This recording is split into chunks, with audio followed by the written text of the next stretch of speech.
चलिए दोस्तों, जो आज का हमारा टॉपिक है वो है लोकायुक्त एवं लोकपाल उप लोकायुक्त। ठीक है, तो राजस्थान के अंदर जो राज व्यवस्था है उसके संदर्भ में हम इस टॉपिक को करेंगे। इसमें से काफ़ी क्वेश्चन आते हैं। मेजर क्वेश्चन तो एक तो लोकायुक्त किससे संबंधित आता है कि कौन सा लोकायुक्त कब था, उनका कार्यकाल क्या था। ठीक है, दूसरा क्वेश्चन आएगा कि लोकायुक्त के दायरे में कौन सी चीज़ें आती, कौन सी चीज़ें नहीं आती, मतलब वो किन किन लोक सेवकों, अधिकारियों, इनके ऊपर इनके ऊपर केस चला सकता है, इनके मामलों, भ्रष्टाचार के मामलों की जांच कर सकता है। तो कौन किन के ऊपर तो जांच कर सकता है, किन के ऊपर नहीं कर सकता, उसमें से क्वेश्चन आता है।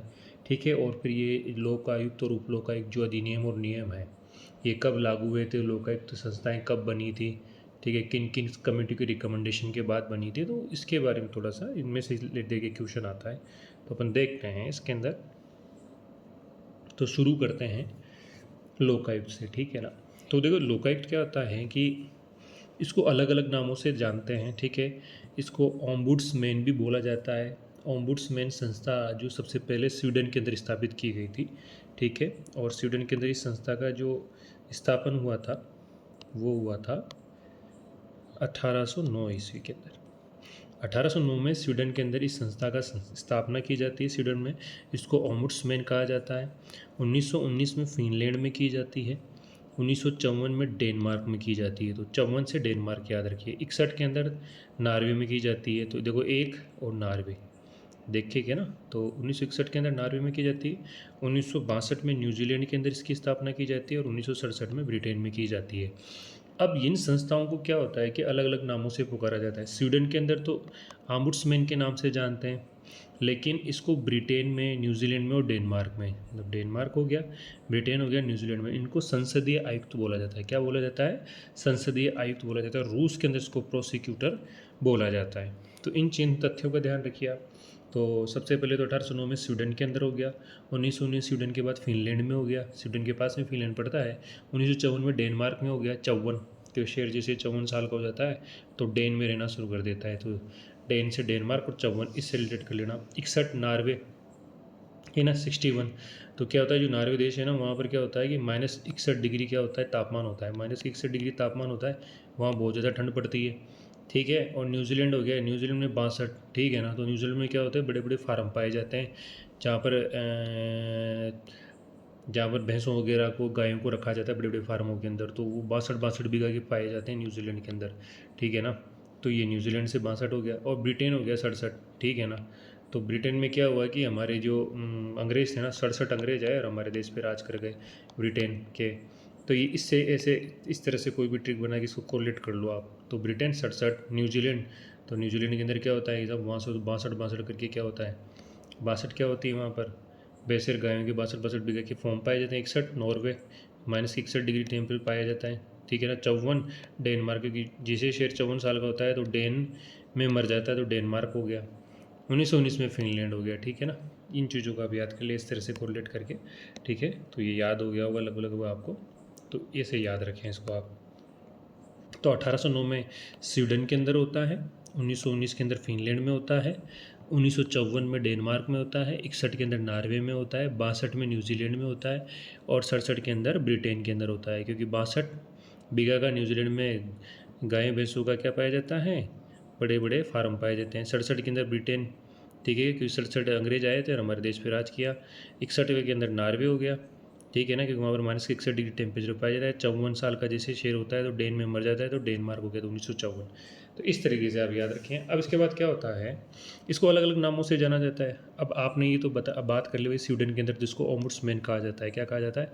ओम्बुड्समैन कहा जाता है। न्यूजीलैंड में, ब्रिटेन में और डेनमार्क में इसको संसदीय आयुक्त कहा जाता है। रूस में इसको प्रोसिक्यूटर कहा जाता है। ये ध्यान रखिएगा। अब राजस्थान या अपने इंडिया के अंदर भी इसको अलग अलग नामों से जाना जाता है।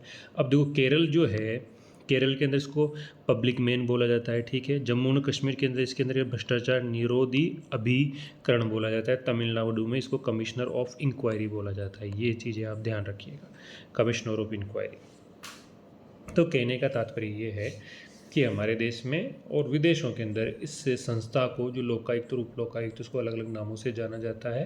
ठीक है, तो केरल का आप नॉर्मल से ध्यान रखिए पब्लिक में, जम्मू कश्मीर के अंदर भ्रष्टाचार निवारण या निरोधी या विरोधी अभिकरण, और तमिलनाडु में कमिश्नर ऑफ इंक्वायरीज कहा जाता है। अब हमारे देश में सबसे पहले 1960 के अंदर के एम मुंशी ने लोकायुक्त या लोकपाल की मांग रखी थी। ठीक है ना, तो के एम मुंशी साहब थे, उन्होंने सबसे पहले हमारे देश के अंदर लोकायुक्त और लोकपाल की मांग रखी। ठीक है, इसको आप ध्यान रखिए।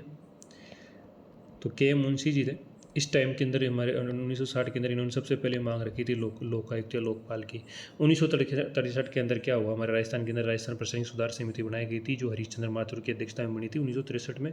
उन्होंने भी हमारे यहाँ पर क्या किया था, लोकपाल या लोकायुक्त की मांग की थी, लोकपाल लोकायुक्त जैसी संस्थाओं की आवश्यकता का सुझाव दिया था।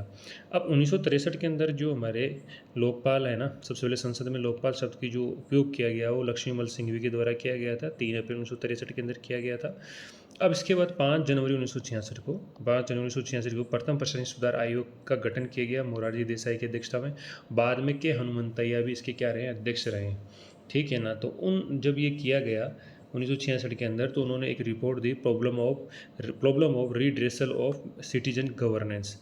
उस रिपोर्ट में कहा गया कि हमारे क्या होना चाहिए, केंद्र में तो लोकपाल होना चाहिए और राज्यों में क्या होना चाहिए, लोकायुक्त नाम की संस्था होना चाहिए जो भ्रष्टाचार से संबंधित मामलों का क्या करेगी, सुनवाई करेगी, उनका त्वरित रूप से समाधान करेगी। तो देखिए एक बार फिर से देख लेते हैं। 1960 के अंदर के एम मुंशी हो गया। ठीक है ना, 1960 में के एम मुंशी ने इसकी मांग की थी सर्वप्रथम, के एम मुंशी ध्यान रखिए इसका नाम। ठीक है ना, फिर 1963 के अंदर राजस्थान प्रशासनिक सुधार समिति के अंदर ये अनुशंसा की गई थी हरीशचंद्र माथुर के द्वारा कि लोकपाल और लोकायुक्त जैसी संस्थाएं होनी चाहिए। और 1963 के अंदर संसद में सबसे पहले लोकपाल की मांग की थी लक्ष्मीमल सिंघवी के द्वारा। ठीक है ना, 3 अप्रैल 1963 का मामला था। और 1966 के अंदर 5 जनवरी 1966 प्रथम प्रशासनिक सुधार आयोग का गठन किया गया था। ठीक है ना, ध्यान रखना 5 जनवरी 1966 को, और इसके अध्यक्ष मोरारजी देसाई थे। बाद में इसके अध्यक्ष के हनुमंतैया रहे, उन्होंने भी एक अंतरिम रिपोर्ट जारी की थी 1966 के अंदर, problem of redressal of citizen governance. तो उसके अंदर इन्होंने कहा था कि केंद्र के लिए लोकपाल जैसी संस्था और राज्यों के लिए लोकायुक्त जैसी संस्थाएं होनी चाहिए। अब इसके बाद द्वितीय प्रशासनिक सुधार आयोग का गठन किया गया था 2005 के अंदर, वीरप्पा मोइली, उसके अंदर भी लोकपाल जैसी संस्था के अंदर कुछ संशोधन की बातें आई है। ठीक है ना, अब चलिए साहब, अब लोकायुक्त तो लोकपाल विधेयक जो था वो 1968 के अंदर लाया गया था। सबसे पहले ध्यान रखना, लोकायुक्त तो लोकपाल जो विधेयक था 1968 के अंदर लाया गया था। ये 9 बार पारित हुआ, लेकिन ये 9 बार तो मतलब इसको लाया गया लेकिन पारित नहीं हुआ। 10वीं बार पारित हुआ था 2011 के अंदर। कब पारित हुआ था? 10वीं बार 2011 के अंदर जाके ये पारित हुआ है। अब इसकी क्या यात्रा रही है मैं बता देता हूँ। तो 2011 के अंदर तो क्या लेके आते हैं सब, ये विधेयक लेके आते हैं। 2011 के अंदर क्या आ गया, ये विधेयक आ गया 2011 के अंदर। ठीक है, 2011 में विधेयक आता है। तो अब ये देखो, सबसे पहले तो राज्यसभा से पास होता है, फिर लोकसभा से पास होता है, फिर राष्ट्रपति इसको मंजूरी देता है, फिर गजट के अंदर ये छपता है। ठीक है ना, तो देखो क्या होता है 2013 के अंदर 2 डेट ध्यान रखिए, 17 दिसंबर और 18 दिसंबर। 17 दिसंबर तो राज्यसभा से पारित किया जाता है, 18 दिसंबर लोकसभा से पारित किया जाता है। फिर 2014 की बारी आती है। ठीक है, 2014 के 1 जनवरी को इसमें राष्ट्रपति मंजूरी दे देता है इसको, और 16 जनवरी को ये प्रभावी हो जाता है। तो 16 जनवरी 2014 को ये प्रभावी हो जाता है। और 23 मार्च 2019 को, कब? 23 मार्च 2019 के अंदर ये प्रथम लोकपाल की नियुक्ति होती है। ध्यान रखना इस बात का। ठीक है ना, तो 2019 में जाके ये काम होता है। तो 23 मार्च 2019 को प्रथम लोकपाल पद ग्रहण करता है, और उनका नाम होता है पीसी घोष। पीसी घोष जी सबसे पहले लोकपाल बनते हैं हमारे यहाँ पर। ध्यान रखिएगा इस बात को। देखो तो क्या हो गया 2013 के अंदर, 2013 फिर 2014 फिर 2019। तो ये दो डेट ध्यान रखो आप। सबसे पहले क्या ध्यान रखना है, तो 2013 ध्यान रखना है, 2014 ध्यान रखना है, 2019 ध्यान रखना है। तो 2013, 2014, 2019 में क्या होता है, 17 दिसंबर को तो राज्यसभा से पास होता है। ठीक है ना, और 18 दिसंबर को क्या होता है, ये लोकसभा से पास होता है।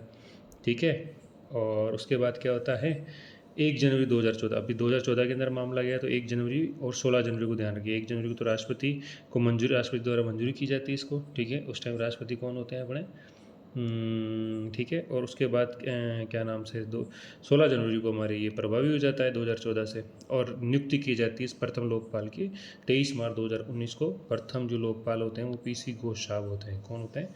पीसी घोष साहब। तो ये तो हो गई साहब हमारी लोकपाल तक की यात्रा। ठीक है, अब हमारे लोकायुक्त के बारे में बात करते हैं राजस्थान के अंदर। तो राजस्थान के अंदर जो लोकायुक्त है, दूसरे राज्यों में लोकायुक्त संस्था का गठन किया गया था। और राजस्थान में जो लोकायुक्त संस्था हुई थी, तो राजस्थान प्रशासनिक सुधार समिति बनी थी। ठीक है ना, उसकी सिफारिश 1963 के अंदर आई थी और ये समिति हरिश्चंद्र माथुर की अध्यक्षता में बनी थी। ठीक है ना, तो इसकी सिफारिश पे हमारे लोकायुक्त और उप लोकायुक्त संस्था की स्थापना की गई थी।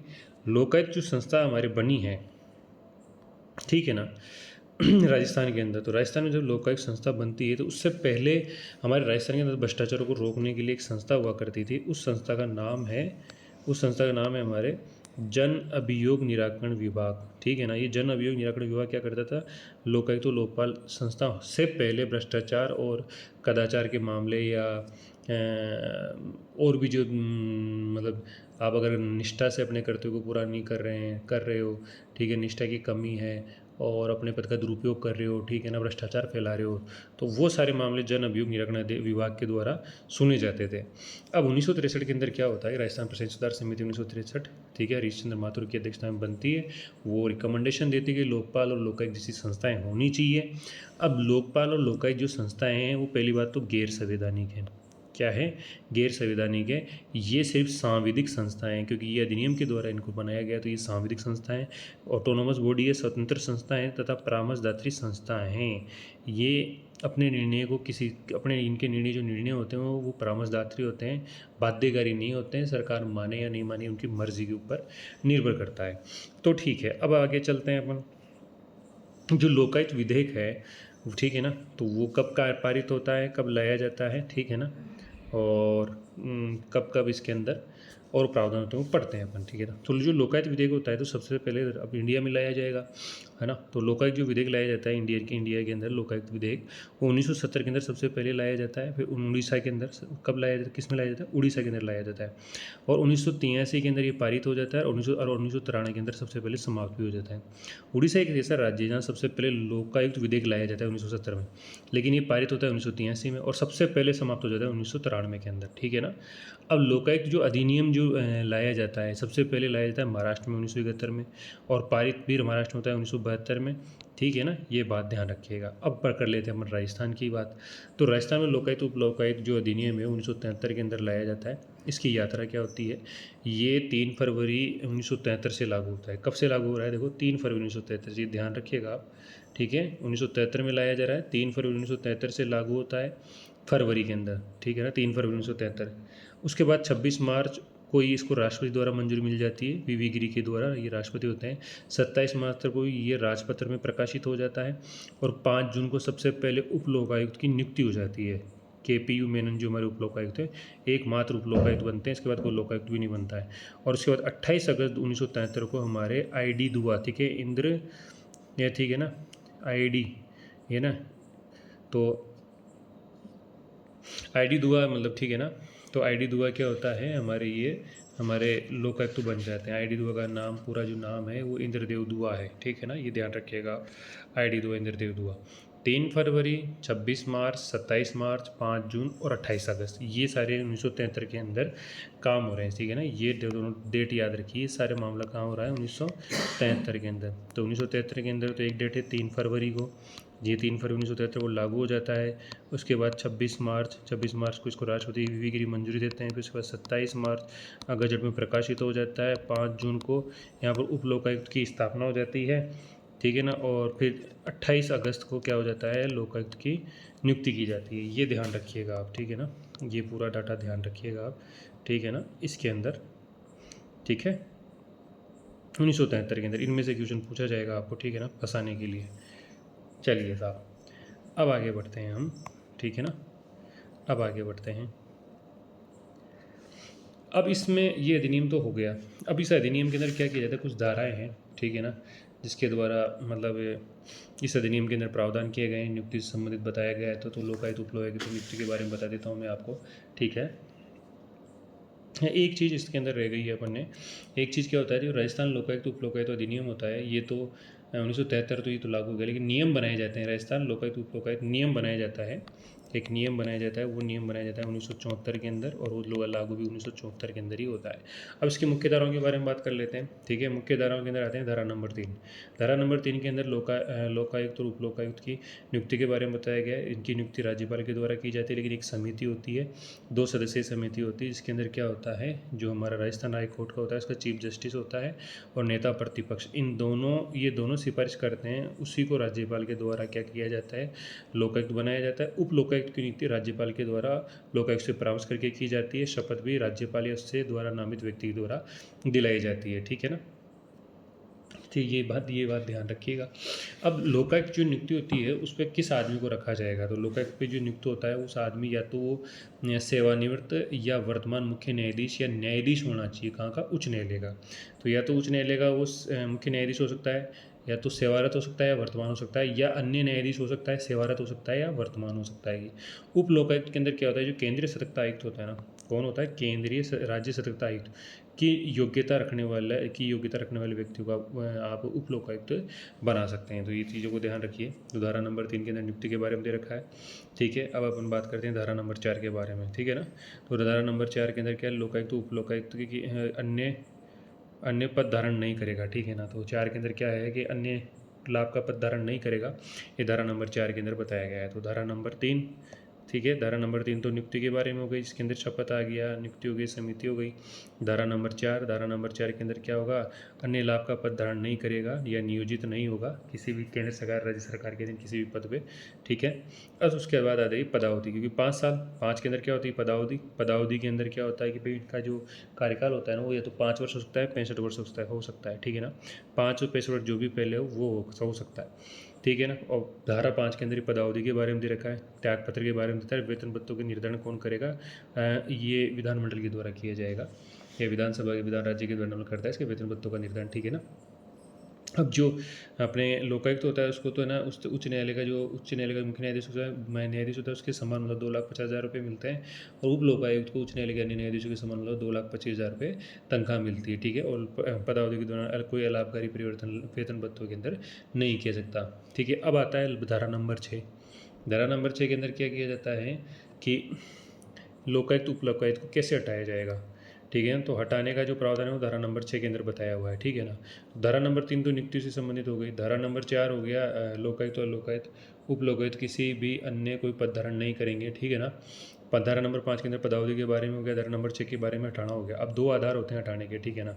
एक तो सिद्ध कदाचार हो सकता है, या एक असमर्थता होती है, ठीक है ना। तो क्या होगा, सिद्ध कदाचार असमर्थता के आधार पर क्या किया जाएगा, न्यायालय द्वारा जांच की जाएगी, और जांच के बाद ही जांच की रिपोर्ट राज्यपाल को दी जाएगी, उसके बाद राज्यपाल क्या करेगा, उनको हटाएगा। और ये सारा जो प्रावधान है वो आर्टिकल नंबर 311 के अंदर ये वर्णित किया गया है। तो लोकायुक्त उप लोकायुक्त को सिद्ध कदाचार या असमर्थता के आधार पर उच्चतम न्यायालय की जांच के बाद राज्यपाल हटाता है। सुप्रीम कोर्ट द्वारा जांच में दोषी होने पर विधानमंडल द्वारा विशेष बहुमत से प्रस्ताव पारित कर राज्यपाल को मंजूरी से इसको हटाया जाता है। यदि लोकायुक्त उप लोकायुक्त का पद रिक्त है तो उस दशा में क्या होगा, राज्यपाल के अनुरोध पर उच्च न्यायालय का मुख्य न्यायाधीश या कोई किसी अन्य न्यायाधीश को उच्च न्यायालय का मुख्य न्यायाधीश किसी अन्य न्यायाधीश को लोकायुक्त का कार्यभार दे सकता है। ध्यान रखना इस बात का। क्या होगा, क्या क्या कह रहे हैं ये साहब, हटाना सिद्ध कदाचार तो ये हो गया। मान लो किसी कारणवश उसका पद रिक्त हो जाता है, तो राज्यपाल के कहने पे उच्च न्यायालय का जो मुख्य न्यायाधीश होता है वो अन्य न्यायाधीश को लोकायुक्त का पद धारण करने का या कार्यभार का साधक बना सकता है। उसके बाद धारा नंबर 7 आती है, लोकायुक्त द्वारा अन्वेषणीय मामले, मतलब कौन कौन से मामले लोकायुक्त देखेगा, ठीक है ना। तो देखो लोकायुक्त क्या करता है कि निम्न मामलों में से मान लो कोई लोक सेवा या जनप्रतिनिधि किसी हानि या किसी को कष्ट पहुँचाता है, ठीक है ना।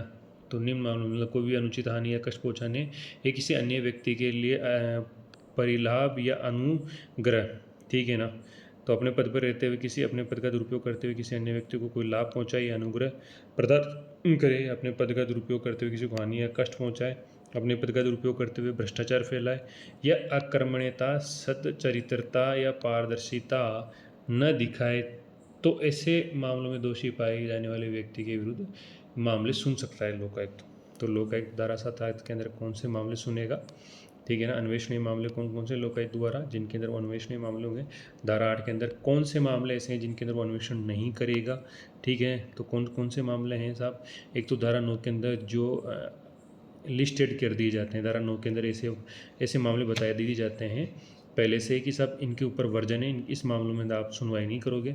इसके अलावा इंक्वायरी एक्ट है, एक तो 1850 का है, एक 1952 का है, ठीक है ना। और 5 वर्ष पुराने से पुराने मामले इनको नहीं सुनेगा, ध्यान रखना इस बात का, ठीक है ना। तो लोकायुक्त धारा नंबर 8 के अंदर तो ये मामले हो गए इंक्वायरी एक्ट। तो दो तरह की इंक्वायरियाँ हैं इनके अंदर, ठीक है ना। एक इंक्वायरी तो है अपने जो क्या नाम से पब्लिक सर्वेंट जो इंक्वायरी एक्ट है 1850, ठीक है ना। तो ऐसे किसी औपचारिक मामले या जांच के आदेश पहले से दिए हुए हों, ठीक है ना, पब्लिक सर्वेंट इंक्वायरी एक्ट। और दूसरा हो गया कमीशन ऑफ इंक्वायरी एक्ट 1952 के दिन कुछ जांच निर्देशित है, ठीक है ना। तो इन मामलों के अंदर आप अन्वेषण लोकायुक्त के द्वारा नहीं किया जाता। धारा नंबर 10 अन्वेषण के संबंध में प्रक्रिया, ठीक है। तो धारा नंबर 10 में क्या है, अन्वेषण के संबंध में प्रक्रिया, मतलब कौन सा प्रोसीजर, जब आप अन्वेषण करोगे तो कौन से प्रोसीजर फॉलो करोगे, ठीक है ना। तो स्वतः प्रेरणा से वो मामला ले सकता है, ठीक है ना। भ्रष्टाचार से संबंधित कोई मामला ले सकता है, कुप्रशासन से मामला नहीं लेगा, ठीक है ना। कोई सज़ा नहीं दे सकता, बस ये जांच कर सकता है। धारा 10 के अंदर ये बात बताई गई है, ठीक है ना।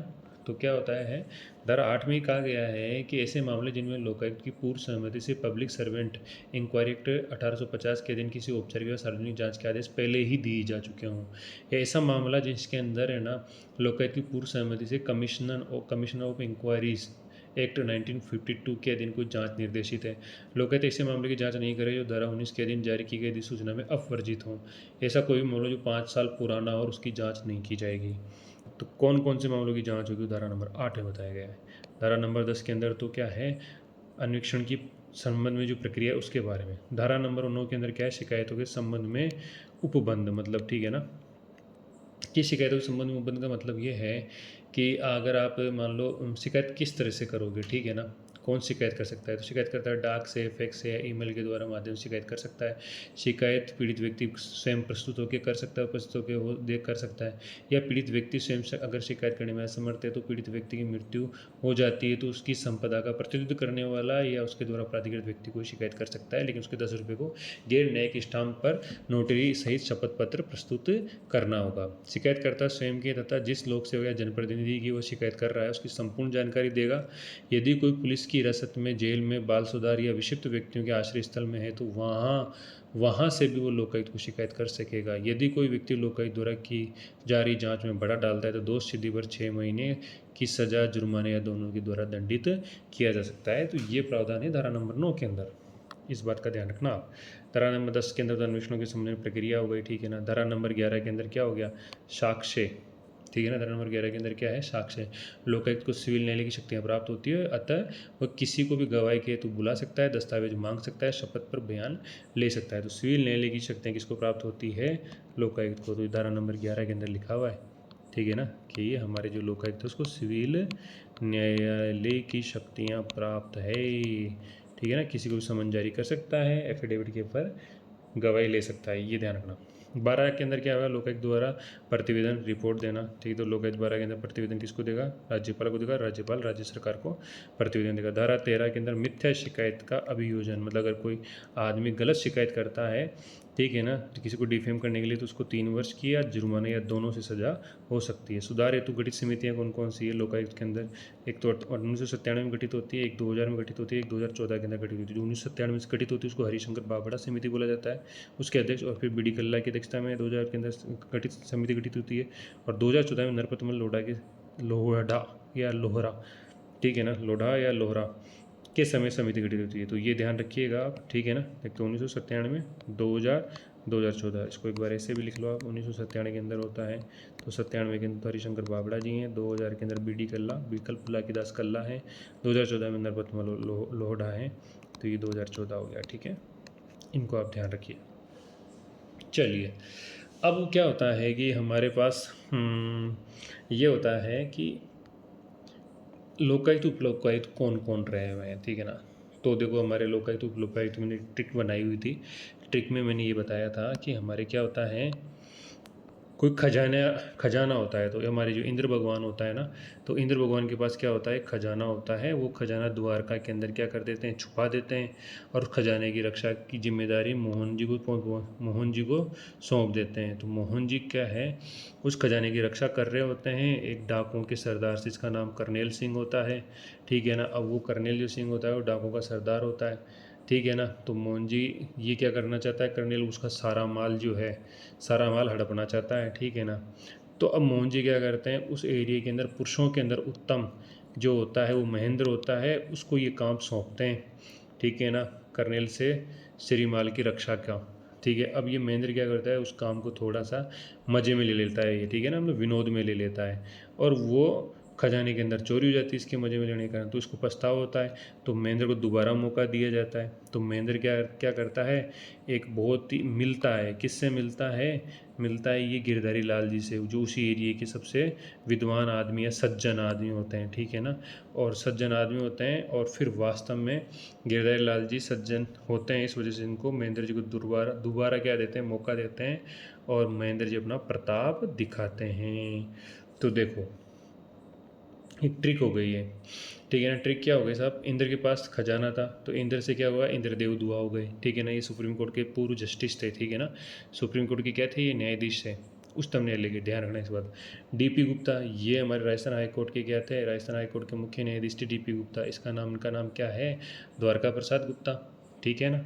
द्वारका प्रसाद गुप्ता के बाद फिर होता है मोहनलाल जोशी, ठीक है ना। तो मोहनलाल जोशी क्या हैं, ये भी क्या थे, राजस्थान जो हाई कोर्ट हैं उनके मुख्य न्यायाधीश थे, लेकिन कौन से न्यायाधीश थे, पूर्व कार्यवाहक मुख्य न्यायाधीश थे, ठीक है ना, मोहनलाल जोशी, ठीक है। अब उसके बाद आते हैं करनेल सिंह, ये केवल न्यायाधीश थे, ये भी राजस्थान हाई कोर्ट के थे, ठीक है ना, ये केवल न्यायाधीश थे, ठीक है ना। तो करनेल से क्या हो जाएगा, करनेल सिंह सिद्धू हो जाएगा, मोहनलाल से क्या हो जाएगा, मोहनलाल जोशी हो जाएगा। अब फिर मोहनलाल श्रीमाल हो गया, क्योंकि करनेल क्या करता है, जो डाकुओं में सरदार है पूरे माल को लूट लेता है ना। तो माल श्रीमाल से क्या हो जाएगा, मोहनलाल श्रीमाल हो गया। ये मुख्य न्यायाधीश थे सिक्किम के, ध्यान रखना इस बात का, ये सिक्किम हाई कोर्ट के मुख्य न्यायाधीश थे। तो ये पूर्व मुख्य न्यायाधीश थे, ये ध्यान रखना आप। पुरुष अब क्या होता है कि मोहन जी को क्या ढूंढना पड़ता है, पुरुषों के अंदर जो सबसे उत्तम महेंद्र होता है उसको ढूंढते हैं। तो पुरुषों में उत्तम, तो पुरुषोत्तम दास कुदाल हो जाता है, ये भी न्यायाधीश हैं, ये भी कहाँ के, राजस्थान के पूर्व न्यायाधीश हैं, ठीक, मुख्य न्यायाधीश नहीं, पूर्व न्यायाधीश हैं। अब उसके बाद महेंद्र भूषण शर्मा हो जाते हैं, ये भी न्यायाधीश हैं, राजस्थान के पूर्व न्यायाधीश हैं। फिर न्यायाधीश विनोद शंकर दवे हो जाते हैं, ठीक है ना, विनोद शंकर दवे। तो महेंद्र भूषण शर्मा जी हो गए, विनोद शंकर दवे जी हो गए, ठीक है ना। तो महेंद्र जी क्या करते हैं, महेंद्र को मौका देते हैं, ये क्या है, इसको मजे में ले लेते हैं, विनोद तो विनोद से विनोद शंकर दवे हो जाएंगे, महेंद्र से महेंद्र भूषण शर्मा हो जाएगा, ठीक है। तो ये महेंद्र जी भूषण शर्मा है, राजस्थान के हाईकोर्ट के क्या ही जज रहे हुए हैं, ठीक है ना। और उसके बाद जो महेंद्र भूषण शर्मा के विनोद शंकर दवे हैं, ये भी राजस्थान हाईकोर्ट के जज रहे हैं, लेकिन ये पूर्व नहीं रहे हैं, ठीक है ना, ध्यान रखना, ये पूर्व नहीं रहे हैं। अब उसके बाद महेंद्र भूषण शर्मा जब दूसरे कार्यकाल में आते हैं तो पूर्व न्यायाधीश बन जाते हैं, ठीक है ना, पूर्व क्या बन जाते हैं, न्यायाधीश बन जाते हैं। मिलाप चंद जैन जी आते हैं महेंद्र के बाद। महेंद्र किससे मिलता है, गिरधारी लाल से, जो काफ़ी सज्जन होते हैं और ये अपना प्रताप दिखाते हैं, तो गिरधारी लाल गुप्ता हो जाएगा, ठीक है। तो मिलाप चंद जैन दिल्ली हाई कोर्ट के क्या हैं, पूर्व न्यायाधीश हैं, मिलाप चंद जैन दिल्ली हाई कोर्ट के क्या रहते हैं, पूर्व न्यायाधीश रहते हैं, ठीक है। गिरधारी लाल जो गुप्ता होते हैं ये भी पूर्व न्यायाधीश होते हैं राजस्थान के। सज्जन सिंह कोठारी ये भी पूर्व न्यायाधीश होते हैं राजस्थान के।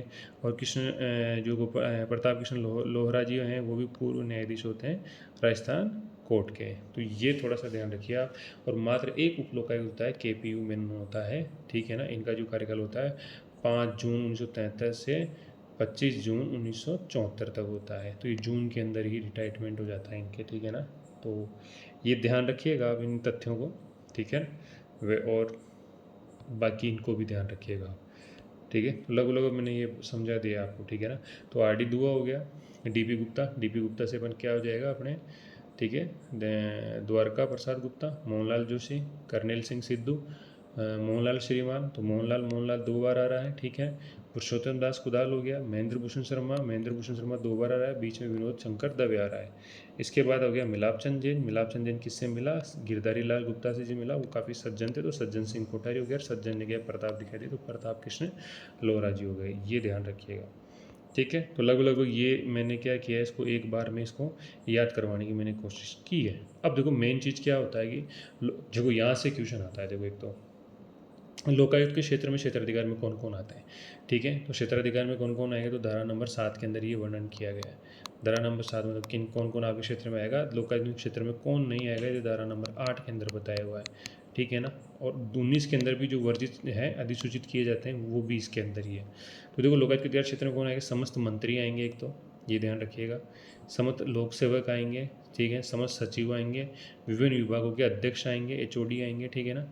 और सोसाइटी के जो जो राजस्थान पंचायती राज सोसाइटी अधिनियम रजिस्टर जितने भी सोसाइटी उनके मेंबर है वो आएंगे, राजकीय कंपनियाँ आएंगी, ये ध्यान रखना आप, ठीक है ना। अब चलो सब और कौन कौन आ रहेंगे, जिला परिषद पंचायत समिति, ठीक है ना, जो जिला परिषद होते हैं, जिला परिषद के जिला प्रमुख उप जिला प्रमुख, पंचायत समिति के प्रधान उप प्रधान, ठीक है, और ये अध्यक्ष उपाध्यक्ष हो गए। नगर पालिका जो संस्थाएं हैं, स्थानीय नगर पालिका, इसमें नगर पालिका हो गई, नगर परिषद हो गई, नगर निगम हो गई, इनके अध्यक्ष उपाध्यक्ष आते हैं।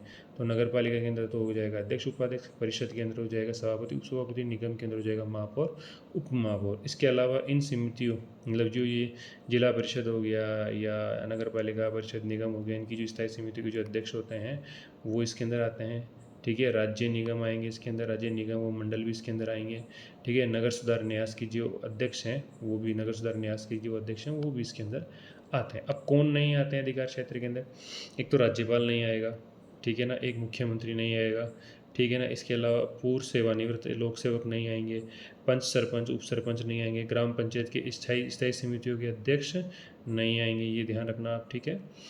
महालेखाकार नहीं आएगा, और सुप्रीम कोर्ट या हाई कोर्ट या न्यायालय से संबंधित कोई भी न्यायाधीश अधिकारी कर्मचारी ये नहीं आएंगे।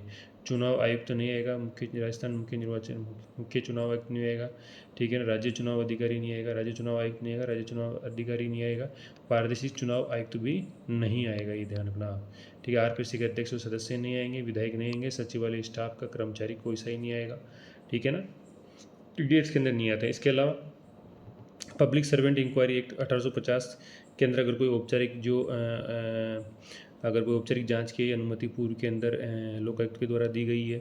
इसके अलावा कमीशन इंक्वायरी एक्ट 1952 के अंदर कोई जांच की अनुमति पहले से औपचारिक शुरू दी गई है। धारा 19 के अंदर जो अधिसूचना के अंदर अपवर्जित जो विषय हैं वो, या 5 वर्ष से पुराने कोई मामले हैं वो, इनको ये आपके दायरे से बाहर रहेंगे। तो ये अच्छे से ध्यान रखना कौन तो दायरे में आ रहा है कौन नहीं आ रहा है, ठीक है ना, इनका ध्यान रखिएगा। और जो लोकायुक्त उप लोकायुक्त का ध्यान रखिए। अब सबसे जो बड़ा कार्यकाल होता है ना लोकायुक्त के अंदर, तो सबसे जो बड़ा कार्यकाल है लोकायुक्त के अंदर वो है अपने सबसे बड़ा महेंद्र भूषण शर्मा, क्योंकि ये 2 बार बनता है महेंद्र भूषण शर्मा, एक तो यहाँ बन रहा है एक यहाँ बन रहा है महेंद्र भूषण शर्मा, ठीक है ना। और सबसे जो कम कार्यकाल होता है वो विनोद शंकर दवे का होता है 26 दिन, ठीक है ना। उससे कम कार्यकाल होता है शायद 42 के लगभग पुरुषोत्तम दास कुदाल का, ठीक है ना। पुरुषोत्तम दास कुदाल 1994 के अंदर बनता है, ध्यान रखना इस बात। कब बनता है पुरुषोत्तम दास कुदाल, ये बनता है 1990 के अंदर, ध्यान रखना। पुरुषोत्तम दास कुदाल कब बनता है, ये 1990 के अंदर बनता है, ठीक है ना। और महेंद्र भूषण शर्मा पहली बार कब बनता है, महेंद्र भूषण शर्मा जो पहली बार बनता है 90 से लेकर 93 तक बनता है, ठीक है ना। द्वितीय बार कब बनता है 94 से लेकर 99, तो महेंद्र भूषण शर्मा 90 से लेकर 93 के बीच में है, ठीक है। दोबारा कब बन रहा है, ये बन रहा है 94 से 99 के बीच में। कब बन रहा है 94 से 99 के बीच में, ध्यान रखना इस बात का, ठीक है। तो मिलाप चंद जैन, गीतालाल गुप्ता, जैसा जन सिंह कोठारी। तो सज्जन सिंह कोठारी जो होता है ना, ये इनका कार्यकाल 5 वर्ष से भी ज़्यादा होता है। और प्रताप कृष्ण लोहरा जी, इनका भी कार्यकाल 5 वर्ष से ज़्यादा होता है। बाकी गिरधरलाल गुप्ता, मिलाप चंद जैन है ना, ये 5-5 साल इनका कार्यकाल होता है, ये ध्यान रखिएगा आप, ठीक है। चलिए, तो सज्जन सिंह कोठारी कब से कब तक रहता है, जो सज्जन सिंह कोठारी का कार्यकाल सबसे लंबा होता है, ठीक है ना। सज्जन सिंह कोठारी का कार्यकाल 2013 से 2019 के बीच में रहता है। तो कब से कब तक रहता है, 2013 से 2019 के बीच में। प्रताप कृष्ण लोहरा का कब से रहता है, 2019 से लेके 2000 अभी 2021 से है भाई, ये 2021 है ना, कब से हैं 2021 से हैं ये प्रताप कृष्ण लोहरा जी, कब हैं 2021 से वर्तमान तक हैं अभी तक। कब तक है, वर्तमान तक। अब देखो इसके अंदर कार्यवाहक हमारे क्या होते हैं, न्यायाधीश भी होते हैं। कार्यवाहक न्यायाधीश रहे हुए हमारे 3 न्यायाधीश रहे हैं। एक तो डीपी गुप्ता रहा है, ठीक है ना। डीपी गुप्ता मतलब द्वारका प्रसाद गुप्ता हो गया, क्योंकि द्वारका के अंदर क्या आया था, डाकू आया था, ठीक है। डाकू कौन सा है, के सिद्धू करेत, ठीक है। करनेल सिंह सिद्धू हो गया, ठीक है। और फिर वीएस दबे हो गया, विनोद शंकर दबे हो गया, ठीक है ना। तो इसने क्या मजे में ले लिया था काम को। तो 3 आदमी हैं जो कार्यवाहक अध्यक्ष रहे हुए हैं। एक तो रहे डीपी गुप्ता जी, कौन से रहे हैं, डीपी गुप्ता, ठीक है ना। उसके बाद के एस सिद्धू, ठीक है ना, इसको करनेल सिंह सिद्धू बोलते हैं। और एक रहे हैं अपने विनोद शंकर दवे जी, वी एस दवे। कौन हो गया? वी एस दवे, ठीक है ना, विनोद शंकर दवे। ये अपने कार्यवाहक लोकायुक्त रहे हैं, ठीक है ना। ये कौन से रहे हैं? कार्यवाहक लोकायुक्त, ये भी आप ध्यान रखिएगा। तो ये इस वीडियो में लगभग हमने लोकायुक्त को लगभग पूरी तरह से लपेट लिया है, याद कर लिया है। कुछ भी अगर डाटा रह गया तो एक बार आप अपने बेसिक उसे दोबारा रिवाइज कर लीजिए। अब इस वीडियो को 2-3 बार देख लिए। अध्यक्षों की मैंने ट्रिक से एक अलग से कहानी वाली ट्रिक बना के इसको अलग से बता दिया है, किसका कार्यकाल है, कितना नहीं है, कितना कौन दोबारा बना है, ठीक है, किसका लंबा रहा है कार्यकाल। तो ये आप उसमें से देख लीजिए। ये वीडियो आपको पसंद आया है तो आप इसको शेयर ज़रूर कीजिएगा। एक बार वापस सिप मार लेते हैं। इसमें काम की चीज़ कब है? देखो, विदेह की यात्रा कब से कब तक हो रही है? विदेह की यात्रा हो रही है 2013 से, फिर 2014, फिर 2019 के अंदर, 2013 के अंदर 17 दिसंबर, फिर 18 दिसंबर राज्यसभा, 17 दिसंबर राज्यसभा से, 18 दिसंबर को लोकसभा से, 2014 के अंदर 1 जनवरी को राष्ट्रपति को मंजूरी मिल जाती है और 16 जनवरी को ये प्रभावी हो जाता है 2014 के अंदर। लेकिन नियुक्ति जो होती है वो 2019 23 मार्च 2019 को होती है पीसी कोर्स की, ठीक है, ये ध्यान रखिएगा। राजस्थान के अंदर ये राजस्थान लोकायुक्त उप लोकायुक्त अधिनियम होता है 1973 के अंदर बनता है 3 फरवरी। 3 फरवरी के बाद उसके बाद 26 मार्च, फिर 27 मार्च, फिर 5 जून और फिर 28 अगस्त। इन डेट्स को याद रखिए। 26 जून 5 फरवरी 3 फरवरी 1973 को लागू होता है। 26 मार्च 1973 को वीवी गिरी मतलब राष्ट्रपति को अनुमति देते हैं। 27 मार्च को राजपत्र में 7 पत्र में प्रकाशित होता है। 5 जून को उप लोकायुक्त की नियुक्ति होती है KPU मैंने की। 28 अगस्त 1973 को RD दुआ को क्या बनाया जाता है? RD दुआ को बना दिया जाता है लोकायुक्त। ये आप ध्यान रखिएगा। इसके बाद इनके सदस्यों का ध्यान रखिएगा। सबसे पहले कौन कहाँ पर आया था, क्या था, क्या नहीं था, ये सब क्लियर हो गया, ठीक है। तो अगर आपको वीडियो अच्छा लगे तो ज़रूर लाइक कीजिए और चैनल को सब्सक्राइब कीजिए। धन्यवाद। मिलते हैं अगले वीडियो में।